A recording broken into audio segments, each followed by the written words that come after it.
Good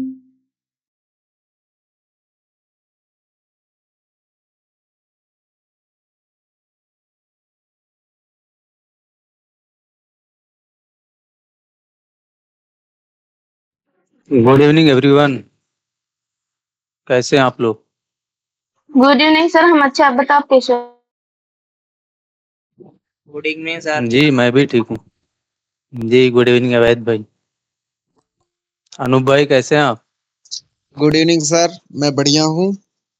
और सब बढ़िया ना आपका? Good evening sir. Good evening. जी गुड इवनिंग करण जी।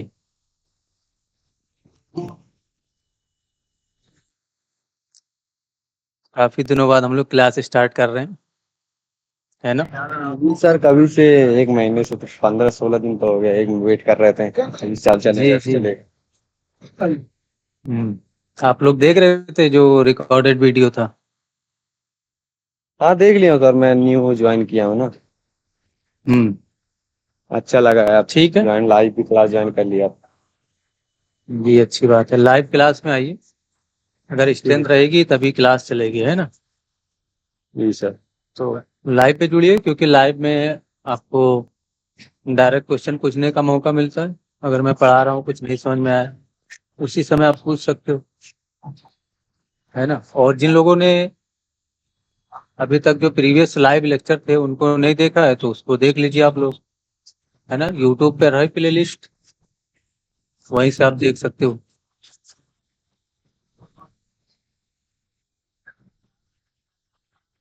ये प्ले लिस्ट है JavaScript full course 2024 beginners to pro, है ना? ये प्ले लिस्ट है, इसको आप लोग जरूर देखिए, स्टेप बाय स्टेप ही देखिए। और जो आपस में कन्वर्सेशन सर, उसको भी जरूर सुनिए। शेयर नहीं है। जी जी।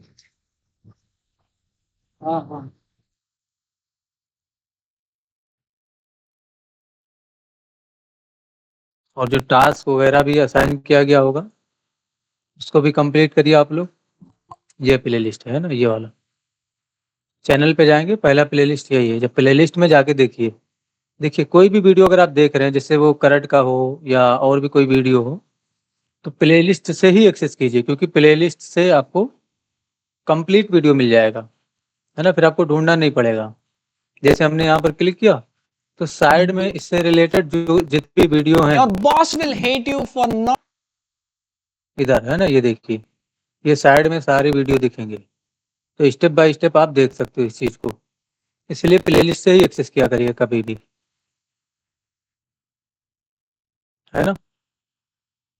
तो प्लेलिस्ट से अगर आप करते हो तो आपको सभी वीडियो एक साथ दिख जाएंगे। अगर आपको जावास्क्रिप्ट में और ज़्यादा बूस्ट करना है, यानी कि अपनी जावास्क्रिप्ट की पावर को और ज़्यादा बूस्ट करना चाहते हैं, तो इस प्रोजेक्ट को आप लोग ज़रूर कंप्लीट करो। इसमें 34 वीडियो है ना, बहुत ही अच्छा प्रोजेक्ट है। पहले ये प्रीमियम था, यानी कि प्राइवेट था, इसको हमने ओपन कर दिया है ताकि आप लोग बना सकें। एक और प्रोजेक्ट है हमारे पास, अगर आप चाहें तो वो भी ले सकते हैं। जावास्क्रिप्ट में काफ़ी बड़ा प्रोजेक्ट है ना? तो अगर आप उसको भी लेना चाहें तो ले सकते हैं।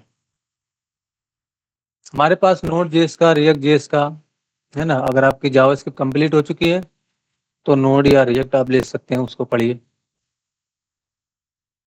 ठीक है? और आप लोग शेयर जरूर करिए। आप लोग देख ही रहे हैं, सब्सक्राइबर वगैरह काफ़ी कम है, तो शेयर करिए ताकि ज़्यादा लोग जुड़ें और ज़्यादा लोग सीखें, ताकि हमें भी मोटिवेशन मिले काम करने में, है ना?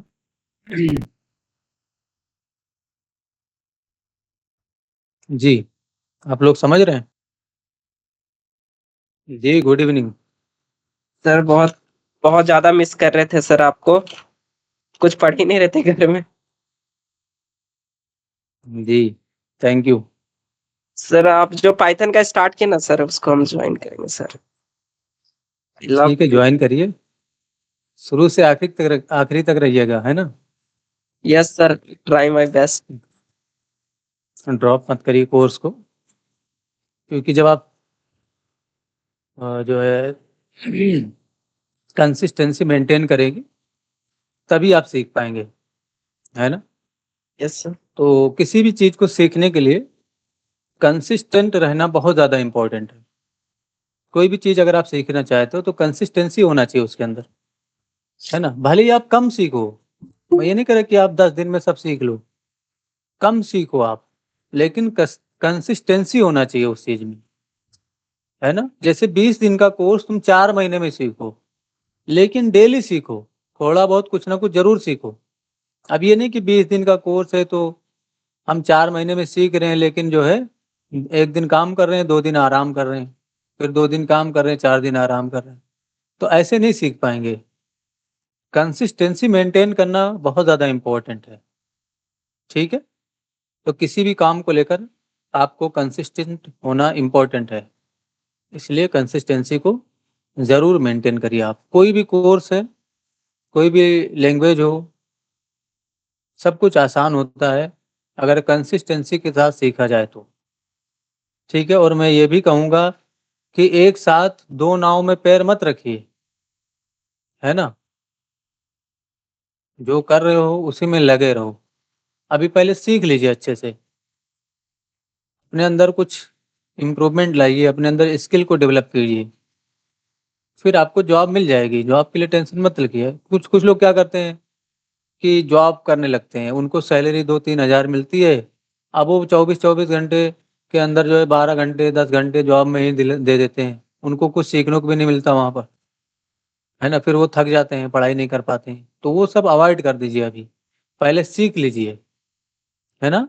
या तो फिर आपकी जॉब अच्छी हो, आपकी 15-20 हज़ार सैलरी हो, फिर आप जॉब करिए, सीखते भी रहिए, कोई दिक्कत नहीं। लेकिन ये 2-3 हज़ार का 4 हज़ार का जॉब मत पकड़िए, उससे अच्छा है कि सीखते रहो, ठीक है। काफ़ी सारे लोग ऐसा भी करते हैं, तो इसलिए मैं ये बात बोल रहा हूँ अभी। हाँ, अगर आपको 15-20 हज़ार की जॉब मिल रही है तो करिए और सीखिए भी, ठीक है। तो 15-20 हज़ार की जॉब आपको तब मिलेगी जब आप सीख के जाएँगे, है ना। और बिना सीखे अगर आप जाएँगे तो कंपनीज़ वगैरह आपको रख लेंगी, क्योंकि हो सकता है 1-2 साल काम करने के बाद आप कुछ सीख जाओ और उनके लिए काम करने लगो, है ना। तो उससे अच्छा है कि आप जो है 2-3-4 हज़ार का जॉब करने से अच्छा है कि आप यहाँ टाइम दो, 10-10 12-12 घंटे वहाँ टाइम देने से अच्छा है कि आप इधर टाइम दो, ज़्यादा अच्छा रहेगा। जी, किसी को कुछ पूछना है? तो लास्ट टाइम हम लोग एरे पढ़ रहे थे, है ना? वहीं से स्टार्ट करेंगे। सर एरे और ये जो दे दीजिएगा, क्या? एरे का थोड़ा सा प्रीव्यू दे दीजिएगा, भूल गए। बिल्कुल, क्यों नहीं, अभी स्टार्ट करेंगे, ठीक है। तो पेशेंस रखना है और काम करते हुए चलना है साथ में, ठीक है।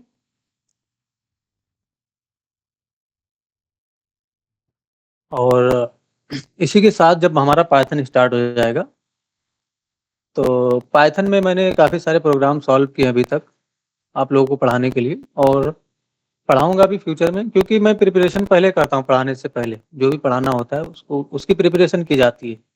अब ऐसा नहीं कि पढ़ाते समय प्रिपरेशन किया जाए, ठीक है ना।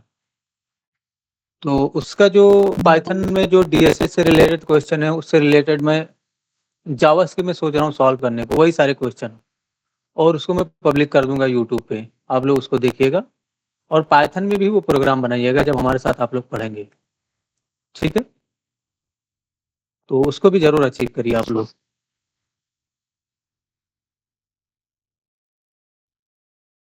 तो जब पाइथन स्टार्ट होगा तो वो प्लेलिस्ट बन जाएगा, और ऐसा नहीं कि पाइथन का क्लास स्टार्ट हो जाएगा तो ये जावास्क्रिप्ट वाला लाइव बंद हो जाएगा।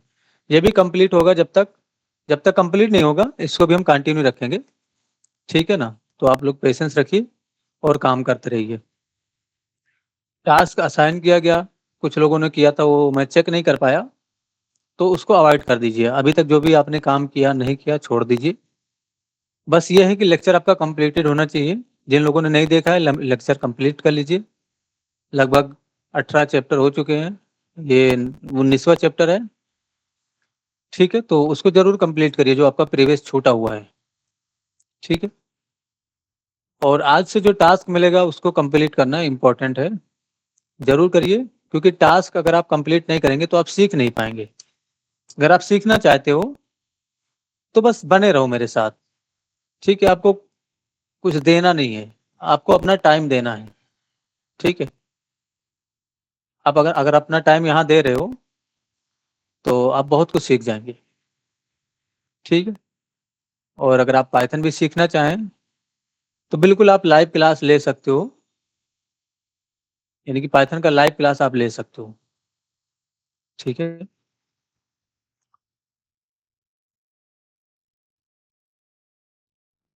ठीक है, स्क्रीन शेयर हो रही है जी, ठीक। Yes sir. अरे पढ़ रहे थे हम, काफी सारे टॉपिक को हमने कवर कर लिया है, हमने कंडीशन को भी कवर कर लिया था। अरे पढ़ रहे थे, अरे पढ़ने के बाद जो है हम लूप वगैरह भी कवर करेंगे। इसके साथ साथ HTTP रिक्वेस्ट करना, async await, try catch block, है ना, ट्राई कैच, ये सब भी सीखेंगे। उसके बाद ही हमारा प्रोजेक्ट स्टार्ट होगा। तो जितने भी टॉपिक हैं जावास्क्रिप्ट के अंदर लगभग कवर किए जाएंगे। उसके बाद एक बेहतरीन सा प्रोजेक्ट बनवाया जाएगा, है ना। फिर आप लोग जो है काफ़ी स्ट्रांग हो जाएंगे जावास्क्रिप्ट के अंदर। उसके बाद आप नोड जेएस बैकएंड के लिए सीख सकते हैं और फ्रंट एंड के लिए रिएक्ट जेएस सीख सकते हैं, ठीक है। तो यहाँ पर बात करेंगे हम एरे की।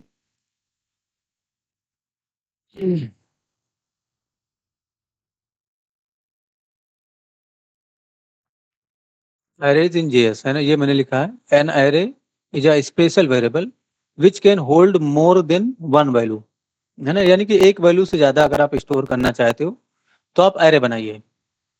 जैसे मैंने जब प्रीवियस लेक्चर पढ़ाया था तो मैंने आपको वहां पर दिखाया था, फिर भी मैं आपको यहाँ पर जरूर एग्जाम्पल के रूप में समझाना चाहूंगा कि ये जो डिफिनेशन लिखा गया इसका मतलब क्या है, यानी कि जो डिफिनेशन लिखा गया इसका मतलब क्या है, तो उसको हम कोड में ही समझ पाएंगे। यहाँ पर आ जाते हैं और एक नया फाइल बनाएंगे हम। ये चैप्टर 19 है, तो मैं यहाँ पर इंडेक्स के नाम से फाइल बनाता हूँ, index.html, ठीक है। इस तरीके से HTML एक्सटेंशन में हम सीख रहे हैं, लेकिन सीख हम जावास्क्रिप्ट रहे हैं, ठीक है। चैप्टर 19 है तो मैंने यहाँ पर चैप्टर 9 लिख दिया, चैप्टर 19 लिख दिया इस तरीके से, एरे, ठीक है। और यहाँ पर जो है हम स्क्रिप्ट को डायरेक्ट स्टार्ट कर लेते हैं। इसके अंदर मैं काम करना स्टार्ट करता हूँ। अब मैंने यहाँ पर डिफिनेशन क्या लिखा वो समझिए जरा। An array is a special variable which can hold more than more than one value, है ना। यानी कि एरे क्या है, एक स्पेशल वेरिएबल है जो कि एक से ज्यादा वैल्यूज को एक साथ होल्ड कर सकता है। होल्ड का मतलब रखना, है ना। जैसे हम वेरिएबल बनाते थे इस तरीके से, लेट नेम, तो हम इसमें किसी का नेम स्टोर करते थे, जैसे हमने जस्ट फॉर कोड ही लिख दिया इस तरीके से, ठीक है। हम अगला वेरिएबल बनाते थे जरा इस तरीके से, पासवर्ड के नाम से, और इसमें हम कुछ स्टोर करते, जैसे किसी का हमने पासवर्ड स्टोर कर दिया इस तरीके से। ऐसे हम अगला वेरिएबल बनाते थे रोल के नाम से, यानी कि हमने लेट रोल इसके नाम से वेरिएबल बना लिया, और इसमें मैंने किसी का रोल नंबर स्टोर कर दिया इस तरीके से, ठीक है। या यूं समझिए कि हमारे पास कई सारे प्रोडक्ट के नाम हैं, जैसे कि कार ही ले लीजिए, कई सारे काम हैं, सही, कई सारे तरीके के कार हैं, कई सारे तरीके के ब्रांड हैं आज, है ना। जैसे मारुति सुजुकी है, BMW है, मर्सिडीज है, टोयोटा है ना, इस तरीके के काफी सारे ब्रांड हैं। तो अगर हम इस तरीके से, जैसे कि हमें रोल बनाए कार, लेट कार 1, और इसमें हमने इस तरीके से रखा, चलो मैंने डिजायर ले लिया इस तरीके से, ठीक है। उसके साथ साथ मैंने लेट अगला वेरिएबल बनाया इस तरीके से, मैंने कार 2, और इसमें मैंने रख दिया BMW, है ना, इस तरीके से। और यहाँ पर मैंने अगला वेरिएबल बनाया इस तरीके से, लेट कार 3 के नाम से, और इसमें मैंने स्टोर कर दिया, इसमें मैंने जो है कोई भी कार यहाँ पर लिया जा सकता है, जैसे मैंने बोलेरो ले लिया, ठीक है, परफेक्ट। तो हमें कार स्टोर करना था, 3 कार है, अब ये देखिए तीनों कार ही हैं, है ना। अब तीनों के लिए हमें अलग अलग वेरिएबल बनाना पड़ा, तो इससे कॉम्प्लेक्सिटी बढ़ जाता है, यानी कि कॉम्प्लेक्स हो जाएगा। फ्यूचर में आपको ये पता करना कि कौन सा कार किस वेरिएबल में स्टोर्ड है, ये आपके लिए बड़ी मुश्किल हो जाएगी। अगर आपके पास 100 ऑफ कार हो तो आपको हंड्रेड्स ऑफ वेरिएबल बनाने पड़ेंगे। तो उन्हीं प्रॉब्लम को सॉल्व करने के लिए एरे हम पढ़ते हैं, है ना। अगर यही चीज एरे के अंदर रखा जाए तो कैसे रख सकते हैं हम। अच्छा, इस पे हमने बात कर लिया था प्रीवियस लेक्चर में, बट फिर भी हम यहाँ पर थोड़ा बात कर रहे हैं, ठीक है।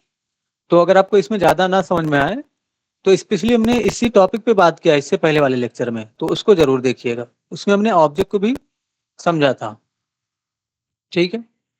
तो यही मैं कह रहा हूँ कि ये भी हमने कार के लिए 3-4 वेरिएबल बनाए थे अलग अलग। अब यही चीज अगर हम एक ही वेरिएबल में रखें, जैसे मैंने कार्स के नाम से वेरिएबल बनाया और एरे का सिंबल हमने दिया, तो अब ये कोई नॉर्मल वेरिएबल नहीं है, ये एक स्पेशल वेरिएबल है जिसके अंदर आप मल्टीपल वैल्यूज एक साथ स्टोर कर सकते हो। यानी कि ये जो वेरिएबल है अब ये कोई नॉर्मल वेरिएबल नहीं रहा, अब ये एक ऐसा वेरिएबल है जिसके अंदर आप मल्टीपल वैल्यूज एक साथ स्टोर कर सकते हो। जैसे कि हमने BMW रखा इस तरीके से, उसके बाद हमने यहाँ पर जो है कुछ और रख दिया, स्कॉर्पियो रख दिया इस तरीके से, ठीक है। उसके बाद हमने यहाँ पर वॉल्वो रख दिया इस तरीके से, ठीक है। तो अलग अलग कार हम यहाँ पर अलग अलग इंडेक्स पे स्टोर कर रहे हैं। जैसे हमने यहाँ पर फॉर्च्यूनर रख दिया, ठीक है, नोटिस करिए। तो अब एक ही वेरिएबल के अंदर आप, अभी हमने 4 कार के नाम रखे हैं, तो जरूरी नहीं कि 4 ही रखिए, आप थाउजेंड्स ऑफ कार के नाम आप एक ही वेरिएबल के अंदर रख सकते हो। यानी कि जो कार्स वेरिएबल है ना, इसके अंदर आप थाउजेंड्स ऑफ कार के नाम रख सकते हो, या आप थाउजेंड्स ऑफ कंपनीज के नाम रख सकते हो, ब्रांड के नाम रख सकते हो, जो भी आपको रखना है वो रख सकते हो, ठीक है। तो जब हम प्रोजेक्ट बनाएंगे तो उसमें आपको एरे ऑफ ऑब्जेक्ट और ऑब्जेक्ट का यूज, बेहतरीन यूज आपको समझ में आएगा कि कैसे हम जो है एरे का यूज करेंगे। और हमारा जो ई कॉमर्स वाला प्रोजेक्ट है जावास्क्रिप्ट के अंदर, उसमें तो बहुत ही जबरदस्त तरीके से आपको ये सारी चीजें बताई गई हैं और एक बड़ा प्रोजेक्ट बनवाया गया है इन चीजों पे, है ना। तो आप लोग इसको कंप्लीट करने के बाद मैं आप सबको रिकमेंड करूंगा कि उसको जरूर लीजिएगा, ठीक है। काफी अच्छा है वो प्रोजेक्ट, उससे आप लोग की जो स्किल है वो काफी ज्यादा बूस्ट हो जाएगी, ठीक है। तो नोटिस करिए, अब ये एक एरे रहा, इसके अंदर मल्टीपल वैल्यूज हैं, ठीक है। तो प्रीवियस लेक्चर में ही हमने बात किया था कि अगर हमें स्कॉर्पियो को एक्सेस करना है, अच्छा यहाँ पर हो सकता है कि स्पेलिंग वगैरह मिस्टेक हो जाए, ठीक है। तो स्पेलिंग वगैरह आप अपने एंड से सही कर लीजिएगा। यानी कि मैं पढ़ा रहा हूँ तो काफी सारी जगहों पे फोकस होता है, जिसकी वजह से चांस होता है कि स्पेलिंग वगैरह अक्सर मिस्टेक हो ही जाता है और पता भी नहीं चलता है। तो अगर आपको लग रहा है कि यहाँ पर स्पेलिंग मिस्टेक है तो आप उसको अपने एंड पे सही कर लीजिएगा, ठीक है। नोटिस करिए, यहाँ पर जो है हमने कार्स के नाम से एक वेरिएबल बनाया, और हमें अगर स्कॉर्पियो को एक्सेस करना है, हम console.log अगर करें इस तरीके से कार्स को, जैसे मैंने console.log में ऐसे कार्स को डिफाइन किया और इसको हम रन करें, मैंने इसको, ये जो प्रोजेक्ट है हमारा, इसको क्रोम में रन कर लिया। इंस्पेक्ट करके अगर हम कंसोल में जाएं तो नोटिस करिए यहाँ पर जो है कलेक्शन जो हमारा एरे का था वो प्रिंट हो चुका है, BMW, Scorpio, Volvo, Fortuner, but एक साथ सब कुछ प्रिंट हो रहा है। हमें सिर्फ स्कॉर्पियो को प्रिंट करना था, तो इस पे हमने प्रीवियस लेक्चर में ही बात कर लिया था कि कैसे प्रिंट करना है, ठीक है। तो यहाँ पर अगर आपको स्कॉर्पियो को प्रिंट करना है तो इसका इंडेक्सिंग नंबर आपको देना होगा, ठीक है। अब आपके मन में एक क्वेश्चन आ रहा होगा कि अगर अभी तो 4 डेटा है यहाँ पर, तो हम इंडेक्सिंग नंबर समझ ले रहे हैं कि हाँ चलो इसका 0 इंडेक्स हो गया, इसका 1 इंडेक्स हो गया, इसका 2 इंडेक्स हो गया, इसका 3 इंडेक्स हो गया। अच्छा, अब ये कैसे पता कि इसका 0 इंडेक्स है, इसका 1 इंडेक्स है, ये कैसे पता चला मुझे? जब मैंने इसको प्रिंट किया तो मुझे पता चल गया कि किसका कौन सा इंडेक्स है। नोटिस करिए, BMW का 0 इंडेक्स, स्कॉर्पियो का 1 इंडेक्स, वॉल्वो का 2 इंडेक्स और फॉर्च्यूनर का 3 इंडेक्स। लेकिन लेंथ इसका क्या है? लेंथ इसका 4 है। अगर आप इसका लेंथ काउंट करेंगे ना तो टोटल जो इसमें चीजें हैं, यानी कि जो वस्तुएं हैं इसके अंदर, वो 4 हैं, जैसे 1 2 3 4। लेकिन अगर आप 0 से स्टार्ट करना करें, यानी कि जो एरे होता है वो 0 से स्टार्ट होता है कभी भी, यानी कि जो फर्स्ट वैल्यू होगा वो 0 इंडेक्स पे जाएगा। तो अगर आप 0 1 2 3 तो ऐसे अगर आप काउंट करेंगे तो ये जो इसका इंडेक्सिंग नंबर आएगा वो 3 आएगा लास्ट, लेकिन इसका जो लेंथ होगा वो 4 आएगा, ठीक है। तो कभी भी जो एरे होता है वो 0 से स्टार्ट होता है, ये चीज ध्यान में रखिएगा, ठीक है, और लेंथ अगर आप निकालेंगे तो वो 1 से काउंट करके आएगा, ठीक है, यानी कि 4 आएगा। मैं बात कर रहा था कि मुझे स्कॉर्पियो को प्रिंट करना है तो कैसे प्रिंट करेंगे। नोटिस करिए, कार्स के सामने हम एरे का सिंबल देंगे और 1 इंडेक्स को डिफाइन करेंगे, ठीक है। तो अभी स्पेशल स्कॉर्पियो ही प्रिंट होगा, यानी कि सिर्फ और सिर्फ स्कॉर्पियो प्रिंट होगा। अगर हमने कार्स को प्रिंट किया था कंसोल के अंदर तो सारा डेटा एक साथ प्रिंट हो चुका था, लेकिन अभी हमने स्पेशल वैल्यू को प्रिंट किया, यानी कि स्कॉर्पियो को प्रिंट किया। तो नोटिस करिए कंसोल के अंदर स्कॉर्पियो सिर्फ प्रिंट हो चुका है, ठीक है। हाँ, मैं ये कह रहा था कि अगर इस एरे के अंदर थाउजेंड्स ऑफ वैल्यू हो एक साथ, है ना, तो आपको तो बड़ी प्रॉब्लम होगी इंडेक्सिंग नंबर वगैरह पता करने पे, यानी कि आप पता नहीं कर पाएंगे, है ना, कैसे कौन सा डेटा कैसे मैनेज करेंगे या हमें कैसे फाइंड करना है। तो उसके लिए एरे के अंदर हम जो है कुछ चीज़ों को पढ़ते हैं एरे के साथ, और लूप वगैरह भी पढ़ा जाता है ताकि हम डेटा को मैनेज कर सकें, ठीक है। तो पहले हम एरे बनाना सीख रहे हैं, एरे कैसे बनाना है इस पे अभी आपको ध्यान देना है। अब एरे के अंदर डेटा कैसे स्टोर करना है, अभी तो हमने स्टैटिकली डेटा स्टोर किया है, ये जो डेटा है वो बिल्कुल स्टैटिक है। ये जो डेटा है वो हम स्टोर करने वाले हैं अपने फॉर्म के हेल्प से, यानी कि हमारे पास पूरा यूआई होगा, वहां से यूजर का रजिस्ट्रेशन होगा, यूजर का जो डिटेल है वो एक एरे के अंदर स्टोर होगा, हम उसको कहीं ना कहीं स्टोर करेंगे डेटाबेस के अंदर, फिर हम उसको रीड्राइव करेंगे, उसमें चेंजेस करेंगे, है ना, यूजर को लॉगिन करवाएंगे, या और भी बहुत सारे काम करने वाले हैं, ठीक है, एरे और एरे ऑफ ऑब्जेक्ट की हेल्प से, ठीक है। क्योंकि इसी फॉर्मेट में अगर हम डेटा को स्टोर करेंगे तभी हम डेटा को एक्सेस भी कर पाएंगे अच्छे से। और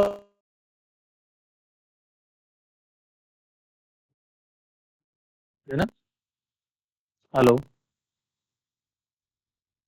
जी, मेरी बात जी क्लियर सर। है? हेलो जी सर। जी क्लियर है क्लियर।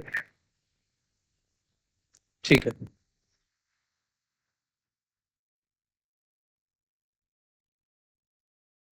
ठीक, तो मैं कह रहा था कि हाँ, यहाँ पर अगर थाउजेंड्स ऑफ डेटा हो जाए तो उसके लिए हम लूप वगैरह पढ़ते हैं, और एरे के कुछ स्पेशल एरे के लिए कुछ स्पेशल लूप्स भी होते हैं, तो उनको भी हम धीरे धीरे आगे पढ़ेंगे, ठीक है। आप लोग को पेशेंस रखना है, फिलहाल आपको इतना समझना है कि एरे कैसे बनाना है। तो एरे बनाने का तरीका यही है, ये स्क्वायर ब्रैकेट ध्यान में रखना है, और जितना भी वैल्यू होगा सभी के बीच में कॉमा जरूर लगाएंगे इस तरीके से, ठीक है। अभी इस एरे के अंदर यानी कि अगर हमें कुछ डायनेमिक डेटा स्टोर करना है तो उसके लिए कुछ स्पेशल फंक्शन होते हैं, या कुछ हमें डिलीट करना है, या हमें कुछ नया डेटा जोड़ना है, अपडेट करना है किसी इंडेक्स पे, तो उसके लिए हम एरे के कुछ स्पेशल फंक्शन पढ़ते हैं जो कि एरे के केस में ज़्यादातर काम करते हैं। जैसे कि यहाँ पर नोटिस करिए लिखा गया है एरे मेथड्स, ठीक है। पुश, पुश क्या है? एक मेथड है। अच्छा, मेथड और फंक्शन जो है वो एक ही चीज़ होता है, इसमें कंफ्यूज नहीं होना है आप लोगों को। कभी मैं हो सकता है बोल दूं कि पुश फंक्शन, कभी मैं बोल दूं पुश मेथड, है ना, तो दोनों चीज एक ही है, पुश फंक्शन या पुश मेथड या पॉप फंक्शन पॉप मेथड, ठीक है। तो जो जब जो है आसान मुझे जो भी लगेगा उस हिसाब से मैं प्रोनाउंस करता हूँ, तो आपको कंफ्यूज नहीं होना है। मेथड और फंक्शन एक ही चीज होता है, इसको ध्यान रखिएगा। तो एरे के कुछ मेथड्स हैं जैसे कि पुश है, पॉप है, टू स्ट्रिंग है, कॉनकेट है, अनशिफ्ट है, शिफ्ट है, स्लाइस है, स्प्लाइस है। तो इन सब के अलग अलग काम हैं, इनको हम सीखेंगे आज, ठीक है, क्योंकि हम इन्हीं के हेल्प से अपने प्रोजेक्ट में काम कर पाएंगे, है ना। यानी कि जो हमारा प्रोजेक्ट है फ्यूचर में हम जो बनाने वाले हैं उसमें हम इन्हीं के हेल्प से काम कर पाएंगे, डेटा वगैरह स्टोर कर पाएंगे, डेटा डिलीट कर पाएंगे, और डेटा को हम जो है अपने पेज पे शो कर पाएंगे यूआई वगैरह पे, ठीक है। तो फिलहाल हमें पुश फंक्शन पे ध्यान देना है। तो पुश फंक्शन को हम डेटा ऐड करने के लिए, कहाँ पर ऐड होगा डेटा?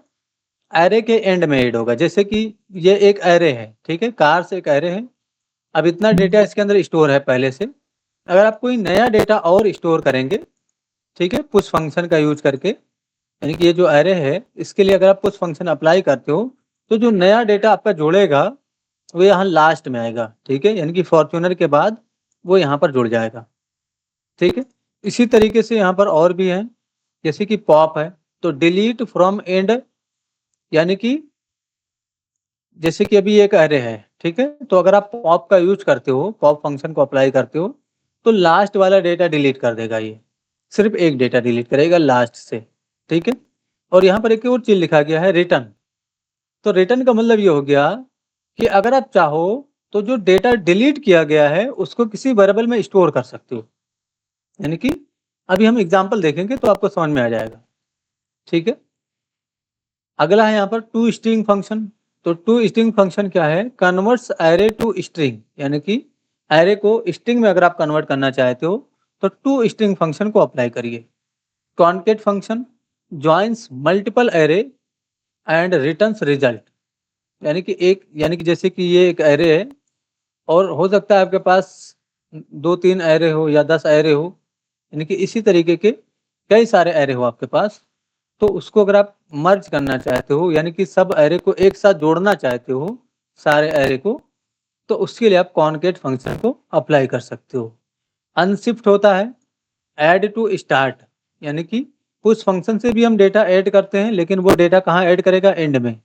अनशिफ्ट से भी हम डेटा ऐड करते हैं, लेकिन कहाँ ऐड करेगा वो, स्टार्ट में, ठीक है, तो इसको ध्यान रखिएगा। शिफ्ट होता है, तो देखिए नोटिस करिए, पॉप से हम डेटा डिलीट करते थे एंड में, और शिफ्ट में डेटा डिलीट होगा स्टार्ट में। तो अभी हम इसका एग्जांपल देखेंगे तो आपको समझ में आ जाएगा। और ये भी रिटर्न करता है, तो आप चाहें तो जो डेटा डिलीट किया गया है उसको आप स्टोर कर सकते हो, ठीक है। स्लाइस फंक्शन होता है, तो returns a piece of the array, यानी कि अगर कोई एरे है उसके लिए आप स्लाइस फंक्शन अप्लाई करते हो तो उसको आप टुकड़ों में डिवाइड कर सकते हो, यानी कि अगर आप चाहो तो ये जो एरे है इसको आप 2 हिस्सों में डिवाइड कर दो, आप चाहो तो इतना अलग एरे में रख दो और इतना अलग एरे में रख दो, ठीक है। तो ये आप स्लाइस फंक्शन से कर सकते हो। और अगला है आपका splice function, change original array add remove replace, यानी कि अगर आप चाहें तो इसकी हेल्प से आप डेटा ऐड कर सकते हो, डेटा रिमूव कर सकते हो या डेटा को रिप्लेस कर सकते हो, ठीक है, स्प्लाइस फंक्शन की हेल्प से। तो ये भी बहुत ज़्यादा यूज होता है प्रोजेक्ट के अंदर, ये और ये दोनों काफ़ी ज़्यादा यूज होता है, ठीक है। ज़्यादातर इसका ही यूज करते हैं हम और इसका यूज करते हैं, ये सारी चीज़ें हैं। तो अलग अलग केस में सारी चीज़ें यूज होती हैं, लेकिन जो जिनका ज़्यादा यूज होता है वो मैं आपको बता रहा हूँ, स्प्लाइस फंक्शन और पुश फंक्शन, और किसी किसी केस में अनशिफ्ट फंक्शन का भी ज़्यादा यूज किया जाता है। तो वो अब हम जब प्रोजेक्ट बनाएंगे तब आपको ये सारी चीज़ें क्लियर हो जाएंगी कि कौन सा कब ज़्यादा कहाँ पर यूज करना चाहिए आप लोग, ठीक है जी। मेरी वॉइस क्लियर है? अभी आगे काम करें हम लोग जी। तो एक एक करके हम सबको एग्जाम्पल के रूप में देख लेते हैं कि किसका हमें कैसे और कब यूज करना चाहिए, ठीक है। तो एक एक करके स्टेप बाय स्टेप ही देखेंगे। पुश फंक्शन है, यहाँ पर लिखा गया ऐड टू एंड, यानी कि किसी एरे के अंदर आप एंड में अगर आप डेटा स्टोर करना चाहते हो तो पुश फंक्शन को अप्लाई करिए। जैसे एक एरे है, ठीक है, और मैं इसी के लिए तो ऐसे लिखना है आपको, कार्स डॉट पुश, यानी कि पुश फंक्शन इसके लिए अप्लाई करेंगे और किसी भी तरह का डेटा आप पुश कर दीजिए। जैसे कि मैंने यहाँ पर लिख दिया जस्ट फॉर कोड, इस तरीके से नोटिस करिए, अगर हम इस एरे को प्रिंट करें कार्स को तो अभी पुश हो जाएगा, जस्ट फॉर कोड भी फॉर्च्यूनर के बाद दिखेगा। मैंने कार्स को प्रिंट किया है, नोटिस करिएगा। यहाँ पर आके मैंने रिलोड किया, नोटिस करिए इसका लेंथ क्या हो गया 5, और 4th इंडेक्स पे नोटिस करिए जस्ट फॉर कोड जो है पुश हो चुका है, ठीक है। तो जरूरी नहीं है कि आप यहाँ पर जो है एक नॉर्मल स्ट्रिंग पुश करें, ऐसा जरूरी नहीं है। आप यहाँ पर ऑब्जेक्ट वगैरह भी पुश कर सकते हो, जैसे कि फॉर एग्जांपल मुझे ऑब्जेक्ट प्रिंट पुश करना है तो मैंने ऐसे ऑब्जेक्ट का सिंबल दिया। ऑब्जेक्ट कैसे बनाना है, ऑब्जेक्ट क्या होता है, वो मैंने आपको प्रीवियस लेक्चर में समझा दिया है, तो उसको भी जरूर आप लोग अचीव करिएगा, ठीक है। तो जरूरी नहीं कि आप कोई स्ट्रिंग रखो, आप ऑब्जेक्ट भी स्टोर कर सकते हो। जैसे मैं यहाँ पर नेम के नाम से एक मैंने की बनाया और इसमें मैंने लिख दिया जस्ट फॉर कोड, इस तरीके से। उसके बाद मैंने अगला की बनाया इस तरीके से रोल के नाम से, और इसमें मैंने रोल नंबर स्टोर कर दिया 1 2 3। इसके साथ साथ मैंने यूजर नेम के नाम से वेरिएबल बनाया, सॉरी की बनाया, और यहाँ पर मैंने लिख दिया just@gmail.com इस तरीके से। उसके बाद हमने एक और बनाया पासवर्ड के नाम से, और यहाँ पर मैंने स्टोर कर दिया इस तरीके से 1 2 3 4 5 6 7 8 9 इस तरीके से पासवर्ड मैंने स्टोर कर दिया। ठीक है, तो अब ये ऑब्जेक्ट भी पुश हो जाएगा इस एरे के अंदर। तो ऐसा जरूरी नहीं है कि आप सिर्फ स्ट्रिंग ही पुश करिए, आप ऑब्जेक्ट भी पुश कर सकते हो। नोटिस करिए मैंने रिलोड किया, लास्ट में ये देखिए 4th इंडेक्स पे ये ऑब्जेक्ट पुश हो चुका है ना। अगर आपको इस ऑब्जेक्ट को स्पेशल एक्सेस करना है तो कार्स का कौन सा इंडेक्स एक्सेस करेंगे हम, 4th इंडेक्स। ठीक है, तो अब वो जो ऑब्जेक्ट है वो एक्सेस हो जाएगा। नोटिस करिए इस तरीके से एक्सेस हो गया ना। ठीक है, अगर आपको ये एक्सेस करना है, नेम सिर्फ एक्सेस करना है, तो आपको डॉट नेम ऐसे लिखना होगा। तो अब क्या होगा, सिर्फ और सिर्फ आपको नेम मिल जाएगा। नोटिस करिए जस्ट फॉर कोड मिल गया। इसी तरीके से अगर आप रोल को एक्सेस करना चाहें तो रोल एक्सेस हो जाएगा। मेरा मतलब ये नहीं है कि ये सब कैसे एक्सेस करना है आपको, मेरा मतलब सिर्फ इतना है कि आपको पुश फंक्शन का कैसे यूज करना है, यानी कि पुश फंक्शन आपको कैसे यूज करना है ये मैं समझाना चाह रहा हूँ। तो पुश करने के लिए आप ऑब्जेक्ट या इसके अंदर आप फिर से कोई एरे ऑफ ऑब्जेक्ट पुश कर सकते हो। तो किसी भी तरह का डेटा आप पुश कर सकते हो। एरे ऑफ ऑब्जेक्ट का मतलब एक एरे आपको बनाया, सर एक इसके अंदर क्वेश्चन है। ऑब्जेक्ट के बाद अगला ऑब्जेक्ट हेलो इस तरीके से। जी बोलिए। सर, एक क्वेश्चन था। अगर हमको जी। नेम और रोल को दोनों प्रिंट कराना हो तब क्या करेंगे एक साथ? हाँ तो प्रिंट हो जाएगा ना रोल, नेम और रोल। सर कैसे, वही पूछना है। ठीक है बता दे। नेम और रोल को दोनों। यहाँ पर हमने लिखा था 4 डॉट नेम, ठीक है ये हो गया। उसके बाद यहाँ पर आप रोल को कर लीजिए। ओ सर ठीक है, चलिए ठीक है, इस तरीके से प्रिंट हो जाएगा। ठीक है, तो कैसे भी करके आपको ऑब्जेक्ट को फाइंड करना है। अब उस ऑब्जेक्ट के अंदर से जो भी आप एक्सेस करना चाहे उसको आप ऐसे एक्सेस कर सकते हो, किसी भी प्रॉपर्टी को आप एक्सेस कर सकते हो। ठीक है तो सर। ऐसे प्रिंट होगा, समझ गए? यस सर, समझ गए। ठीक है, तो मैं ये कह रहा था कि जरूरी नहीं कि आप सिर्फ स्ट्रिंग ही पुश करिए, आप चाहें तो अरे और अरे ऑफ ऑब्जेक्ट या सिंपल ऑब्जेक्ट आप पुश कर सकते हो। ठीक है, उसके बाद हम अगला देख लेते हैं। तो फिलहाल आपको पुश पे ही फोकस करना है, कैसे पुश करना है। ठीक है, पॉप है तो पॉप से हम क्या कर सकते हैं, डिलीट कर सकते हैं। ठीक है, तो नोटिस करिए यहाँ पर हम पुश की जगह पॉप अप्लाई कर देते हैं। ऐसे मैंने कास्ट डॉट पॉप, तो एक डेटा ऑटोमेटिक डिलीट हो जाएगा। कौन सा डेटा डिलीट होगा, ये फॉर्च्यूनर वाला। यहाँ पर मैंने रिलोड किया, नोटिस करिए फॉर्च्यूनर नहीं आएगा। यहाँ पर एक और चीज लिखा गया है delete from and and return. तो रिटर्न का मतलब ये हुआ कि आप चाहें तो जो डिलीट हुआ है उसको आप स्टोर कर सकते हो। तो मैंने डिलीटेड के नाम से एक वेरिएबल बनाया, और डिलीटेड को भी मैं आपको प्रिंट करके दिखा देता हूँ, है ना। तो यहाँ पर मैं डिलीटेड डिफाइन कर दूंगा। नोटिस करिए जो डिलीट हुआ होगा डेटा वो इसमें चला जाएगा और वो यहाँ पर प्रिंट हो जाएगा। ठीक है, मैंने रिलोड किया, नोटिस करिए एरे प्रिंट हुआ। इस एरे के अंदर से फॉर्च्यूनर डिलीट हो चुका है, और जो डिलीट हुआ था उसको भी हमने स्टोर कर रखा है, वो यहाँ पर हमने प्रिंट किया था। ठीक है, तो रिटर्न का मतलब ये हुआ कि डिलीट करने के बाद अगर आप चाहें तो उस डेटा को रीड कर सकते हो, यानी कि एक्सेस कर सकते हो।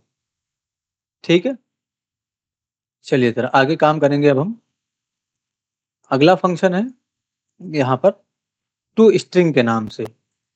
तो अभी जब हम प्रिंट कर रहे थे, नोटिस करिए मैं ये 2 लाइन हटा देता हूँ, और यहाँ पर मैंने कार्स को प्रिंट किया। ठीक है, और हमने रिलोड किया यहाँ पर, तो ये इस तरीके से प्रिंट हो रहा है, यानी कि एरे के फॉर्म में। ये देखिए ब्रैकेट आ रहा है ना यहाँ पर, और डुअल कोड या सिंगल कोड ये सब आ रहा है। तो अगर आप चाहते हो कि वो सब ना आए तो आप इसको कन्वर्ट कर सकते हो स्ट्रिंग में। तो डॉट टू स्ट्रिंग में यहीं पर लगा देता हूँ। तो टू स्ट्रिंग फंक्शन होता है, बस इसको अप्लाई करना है एरे के लिए।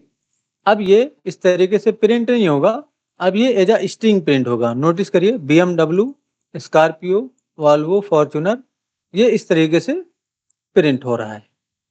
ठीक है, तो अगर आपको स्ट्रिंग में प्रिंट करना होगा किसी एरे को तो आप इस तरीके से कन्वर्ट कर सकते हो। कैसे, डॉट टू स्ट्रिंग फंक्शन, यानी कि टू स्ट्रिंग फंक्शन आपको अप्लाई करना है इस एरे के लिए। ठीक है ना, तो ये जो फंक्शन है वो क्या करता है, वो एरे को स्ट्रिंग में कन्वर्ट कर देता है इस तरीके से। उसके बाद आपका है कॉनकेट फंक्शन। तो हमारे पास एक एरे ऑलरेडी बना हुआ है और एक और एरे हम बना लेते हैं। तो मैंने लेट नंबर्स के नाम से या मैं प्राइस के नाम से एक वेरिएबल बना लेता हूँ। तो मैंने ऐसे प्राइस के नाम से एक एरे बनाया और मैंने इसमें कुछ प्राइस को स्टोर कर दिया इस तरीके से, ठीक है। और यहाँ पर मैंने कुछ प्राइस को रखा इस तरीके से, ठीक है। अभी हमारे पास दो एरे हैं और मैं यहाँ पर दोनों को आपको प्रिंट करके दिखाता हूँ। मैंने कार्स को प्रिंट किया और प्राइस को प्रिंट किया। तो नोटिस करिए दोनों एरे प्रिंट होगा, लेकिन दोनों एरे अलग अलग प्रिंट हो रहा है, ये देखिए, है ना। यानी कि दोनों ही एरे अलग अलग प्रिंट हो रहा है। तो अगर आप चाहते हो कि दोनों एरे एक साथ प्रिंट हो तो आप क्या कर सकते हो, कॉनकेट फंक्शन को अप्लाई कर सकते हो। तो अगर आप एक साथ प्रिंट करना चाहते हो दोनों एरे, तो सबसे पहले तो लेट एक वेरिएबल बनाइएगा न्यू एरे के नाम से। तो ये जो वेरिएबल होता है ये हम अपनी मर्जी से बनाते हैं। जरूरी नहीं कि हम न्यू एरे के नाम से वेरिएबल बनाएं, कोई भी नाम दिया जा सकता है, लेकिन मीनिंगफुल वेरिएबल बनाना चाहिए आप लोगों को। तो मीनिंगफुल ये एक नया एरे बनेगा, ठीक है।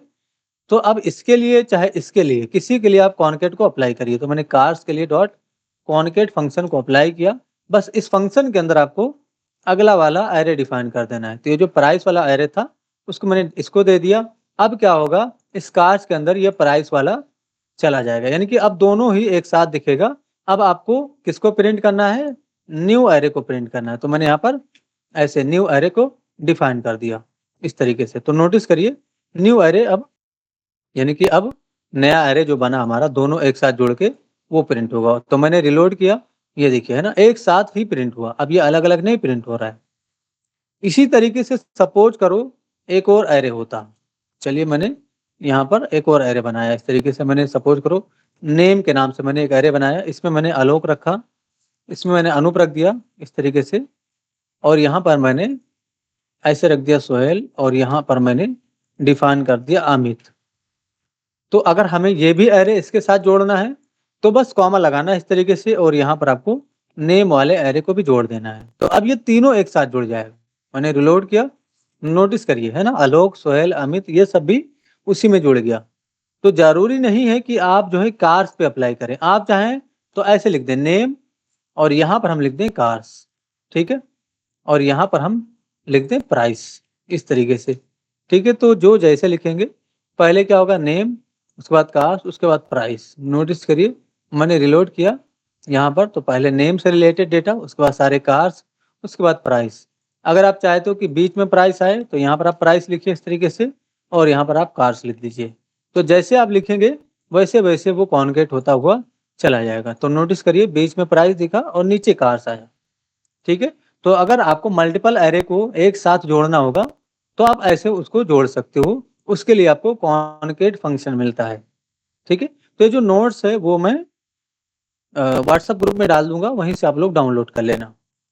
समझ रहे हैं आप लोग, ठीक है। अनशिफ्ट फंक्शन होता है ऐड सर, टू एक स्टार्ट, क्वेश्चन। यानी कि अनशिफ्ट के, जी बोलिए। सर, जैसे जहां पर हमने न्यू एरे को कंसोल मारा है, अगर हम उसके नीचे फिर से कोई कार्स वाले एरे में कुछ पुश करते हैं, तो वो जो न्यू एरे वाला कंसोल था उसमें वो पुराना एरे दिखेगा या उसके आगे वाला दिखेगा जो हमने पुश कर दिया होगा उसके बाद? ठीक है, अगर हम यहाँ पर कुछ प्रिंट करते हैं जैसे कि कार्स में डॉट पुश, और मैंने लिख दिया अमित, चलिए अमित ही लिख देते हैं, ठीक है। और यहाँ पर हम रिलोड करके देख लेते हैं। मैंने रिलोड किया, ठीक है, यहाँ पर जो है प्रिंट हो गया है, ठीक है। अगर हम पुश, देखिए हमने इसमें पुश किया है कार्स में, है ना, तो पहले ये प्रिंट हो रहा है, ये इसमें पुश हो रहा है। लेकिन अगर हम प्रिंट यहाँ पर करें, यानी कि अगर हम यहाँ पर प्रिंट करें तो वो भी डेटा हमें दिख जाएगा। जैसे हमने सिर्फ कार्स को यहाँ पर प्रिंट किया, नोटिस करिए मैंने यहाँ पर रिलोड किया, तो अब जो नीचे डेटा प्रिंट होगा उसमें जो है अमित कुमार दिखेगा। लेकिन देखिए अब ये पुश, सॉरी, ये कॉनकेट हो गया है और इसको हमने कंसोल कर दिया है। इसके नीचे पुश कर रहे हैं, इसमें पुश कर रहे हैं, तो वो उसमें नहीं जाएगा। हाँ, अगर कॉनकेट करने से पहले आप पुश कर दो, जैसे ये कॉनकेट यहाँ पर कर रहे हैं, इसके पहले हम पुश कर दें, तब ये चला जाएगा, ठीक है, तो नोटिस करिए मैंने रिलोड किया, अभी हमने कॉन्केट करने से पहले पुश किया था, तो ये यहाँ पर प्रिंट हो रहा है, नोटिस करिए, है ना, इस तरीके से। तो कॉन्केट करने से पहले अगर आप पुश कर रहे हो तो वो डेटा जरूर जुड़ेगा उसके अंदर, क्योंकि पहले उसके अंदर डेटा जा चुका है। तो ये चीज ध्यान रखिएगा, क्योंकि इसके अंदर step by step he code चलता है, ठीक है, यानी कि पहले ये लाइन, फिर ये लाइन, और उसके बाद ये लाइन। अब यहाँ पर अगर कोई एरर है, यानी कि सपोज करो हम इस लाइन पे कोई एरर कर दें ऐसे, तो अब नीचे का कोड एग्जीक्यूट नहीं करेगा, यानी कि कंसोल वगैरह नहीं होगा, क्योंकि step by step he code चलता है। ये देखें ना, अनएक्सपेक्टेड टोकन, इस तरीके से, ठीक है। एंड सर चलिए दूसरा जरा क्वेश्चन आगे है काम कि करेंगे हम जी। सर जैसे हमने बताइए। इसमें इसको लेट वेरिएबल में स्टोर किया है, अगर हम इसको कांस्टेंट में करते हैं तो हम उसमें पुश कर पाएंगे क्या? कांस्टेंट में अगर हम रखें तो पुश कर पाएंगे क्या, है ना, तो कांस्टेंट होता है उसमें हम चेंजेस तो कर नहीं सकते। नहीं हो पाएगा? आई थिंक सो हो जाएगा सर, पता नहीं। कांस्टेंट में देखिए एरे और ऑब्जेक्ट के केस में हो जाता है, लेकिन नॉर्मल अगर कोई डेटा है उसमें हम चेंज नहीं कर सकते, इसमें शायद हो जाएगा, इसको हम कांस्टेंट कर देते हैं। क्लास में ही पुश कर रहे हैं ना, नॉर्मल डेटा के केस में नहीं होता है, इसके केस में हो जाएगा, है ना, एरे के केस में हो जाता है, ऑब्जेक्ट के केस में भी, यानी कि एरे ऑफ ऑब्जेक्ट के केस में भी हो जाता है, ठीक है। अगर यही इसके जगह पे कोई नॉर्मल डेटा होता, जैसे कि इस तरीके का डेटा लिखा होता और इसको हम अपडेट करने की कोशिश करते हैं, तो फिर ये प्रॉब्लम करता। जैसे हमने कार्स इक्वल टू फिर ऐसे अपडेट करने की कोशिश की, तो अब ये एरर देगा, है ना, नोटिस करिए, इस तरीके से यहाँ पर एरर देगा, असाइनमेंट टू कांस्टेंट वेरिएबल, ठीक है। तो असाइन नहीं कर सकते हम, बाकी क्योंकि ये पुश फंक्शन है तो पुश वगैरह कर सकते हैं। असाइनमेंट के केस में, यानी कि जब हम ये पूरा डेटा चेंज करने की कोशिश करेंगे तो ये प्रॉब्लम क्रिएट करेगा। ये अलग टॉपिक है, इसको शायद मैंने अभी कवर किया है कि नहीं मुझे ध्यान नहीं है, वेरिएबल के केस में मैंने शायद पढ़ाया होगा इसको, ठीक है। तो अगला हम बात कर लेते हैं अगले फंक्शन की। अनशिफ्ट फंक्शन है ऐड टू स्टार्ट, यानी कि एरे के स्टार्टिंग में आप डेटा ऐड कर सकते हो। जैसे ये सारा कार का कलेक्शन है, अगर आप चाहते हो, यानी कि पुश की हेल्प से हमने लास्ट में डेटा इंसर्ट किया था, अगर आप चाहते हो कि शुरुआत में डेटा इंसर्ट हो तो आप अनशिफ्ट का यूज करिए। जैसे मैंने कार्स डॉट अनशिफ्ट इस फंक्शन को डिफाइन किया और यहाँ पर मैं अमित लिख देता हूँ, या कुछ भी लिखा जा सकता है, मैंने अमित कुमार लिख दिया, ठीक है, और कंसोल डॉट लॉग का यूज करेंगे इस तरीके से, और यहाँ पर हम कार्स को प्रिंट कर लेंगे। तो नोटिस करिए क्या होगा, मैंने यहाँ पर रिलोड किया, तो अब शुरुआत में डेटा, यानी कि देखिए अमित कुमार जो है 0 इंडेक्स पे गया। तो अगर आपको शुरुआत में डेटा पुश करना है तो अनशिफ्ट का यूज करिए, और अगर आपको लास्ट में डेटा पुश करना है तो आप पुश का यूज करिए। तो दोनों का काम डेटा पुश करना ही है ना। तो ऐसा जरूरी नहीं है कि आपने एक बार पुश कर दिया तो दोबारा यानी कि पुश नहीं होगा, नया डेटा भी आप इसके बाद पुश कर सकते हो।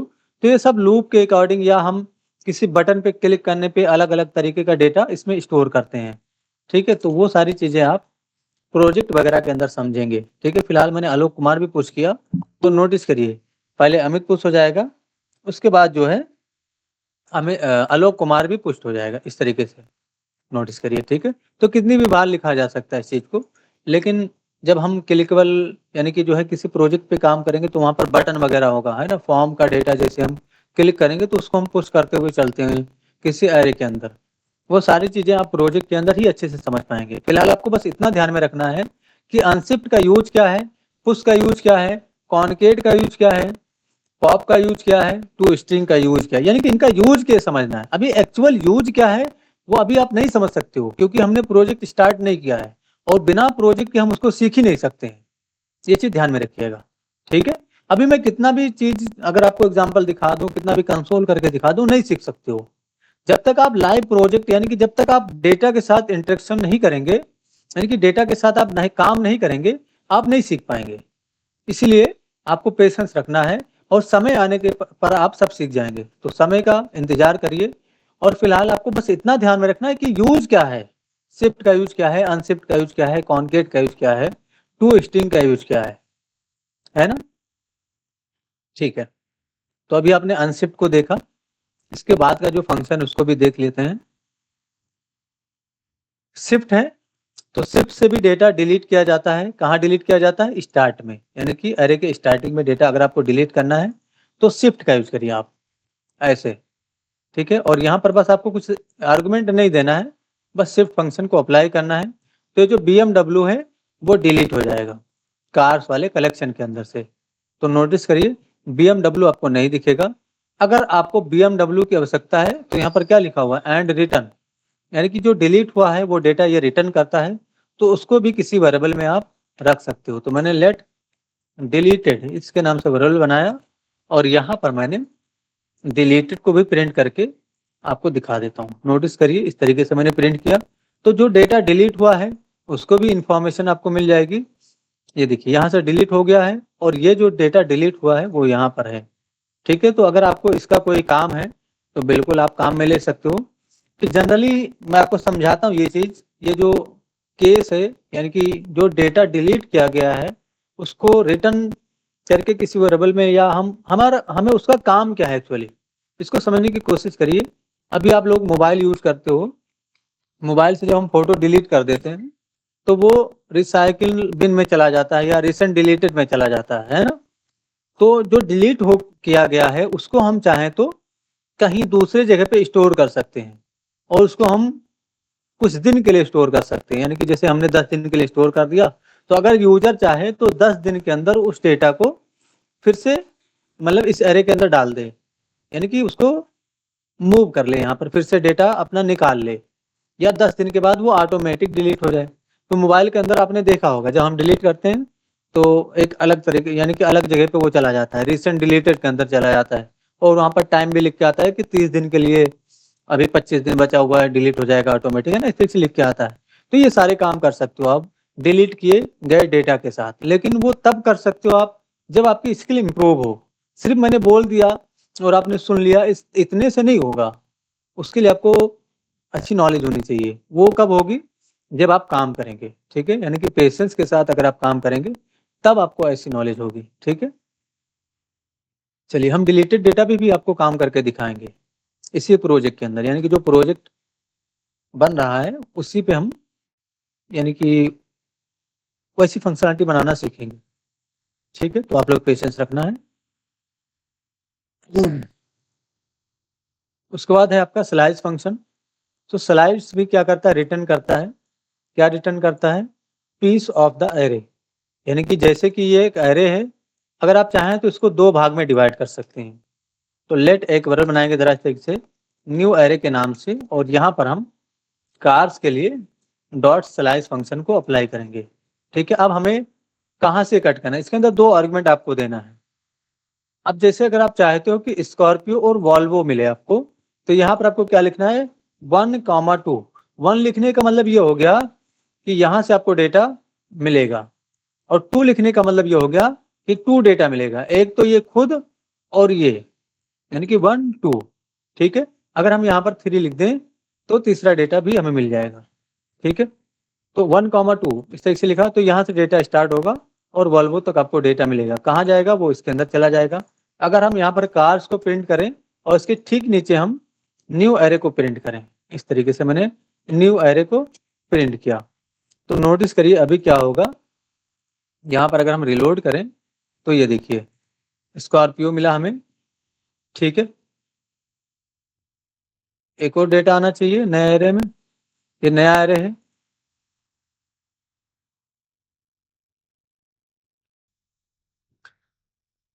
फिलहाल अगर आपको यहाँ पर यानी कि देखिए ये स्टार्टिंग पॉइंट होता है ना, तो अगर हमने यहाँ पर 1 लिखा तो यहाँ से स्टार्ट होगा, और 3 लिखने का मतलब ये हो गया कि 1 अवॉइड करके, यानी कि जो स्टार्टिंग पॉइंट है वहां से लेकर के अगला डेटा, ठीक है। अगर आपको यहाँ तक प्रिंट करना है, ये तीनों डेटा प्रिंट करना है, तो यहाँ पर आपको 4 लिखना होगा, तब जाके ये तीनों डेटा प्रिंट होगा, ठीक है।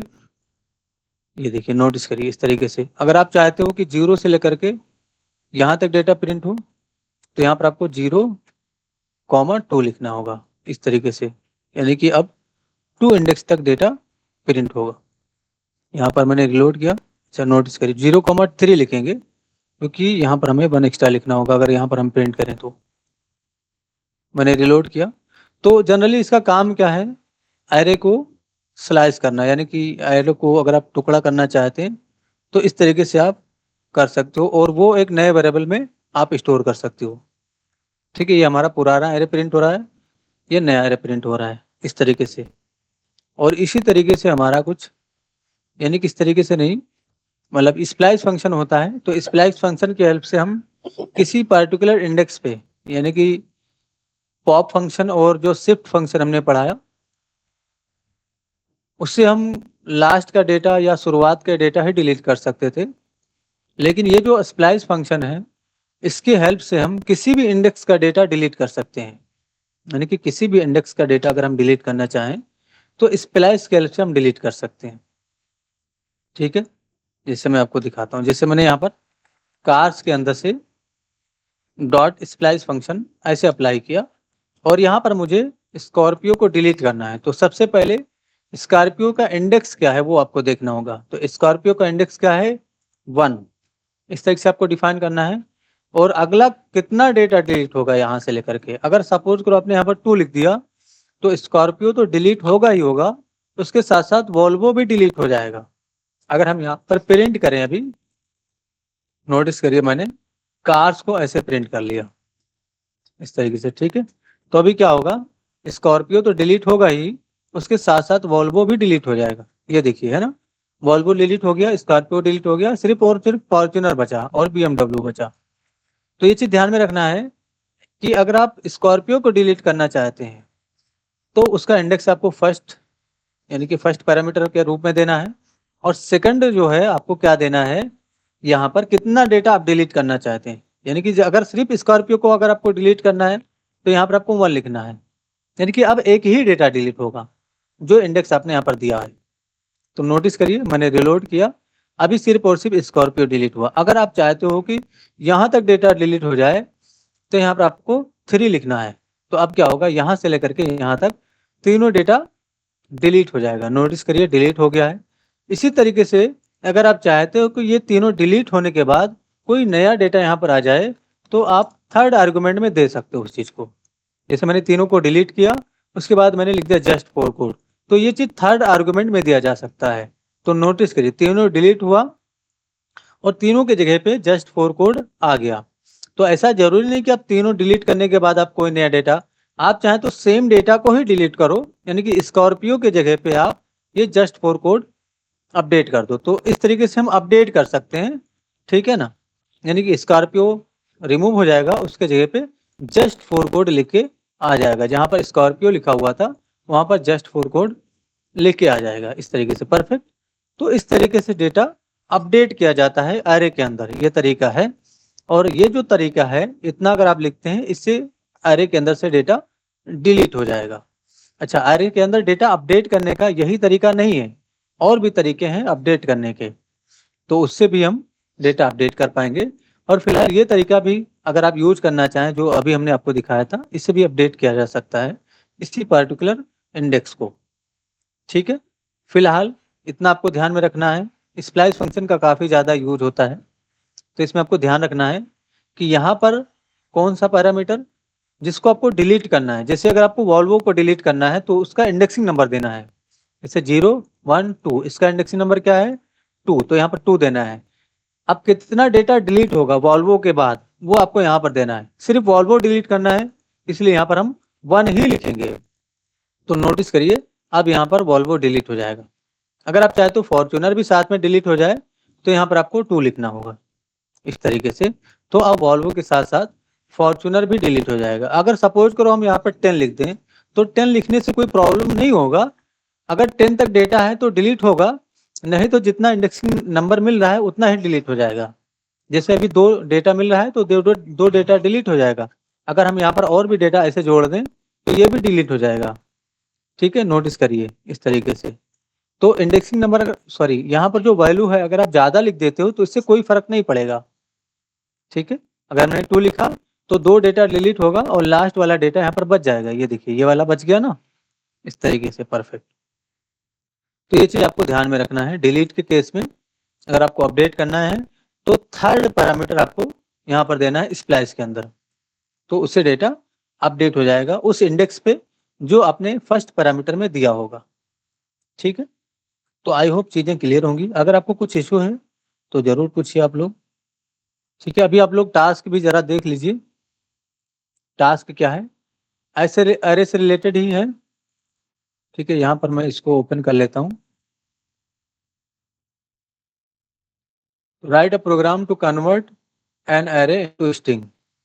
ठीक है, तो इसको कन्वर्ट करना, ये क्वेश्चन है सारा, इसको आप लोग स्क्रीनशॉट ले सकते हैं, है ना, ये क्वेश्चन है। ठीक है, तो इसका स्क्रीनशॉट ले लीजिए, इसको आपको करना है। करने का तरीका बहुत सारा हो सकता है, और जिस तरीके से मैंने किया है नोटिस करिए, एक हमारे ही द्वारा पढ़ाए गए स्टूडेंट ने किया इस चीज़ को। ठीक है, तो मुझे अच्छा लगा, तो यही मैं आपको टास्क के रूप में दे रहा हूँ।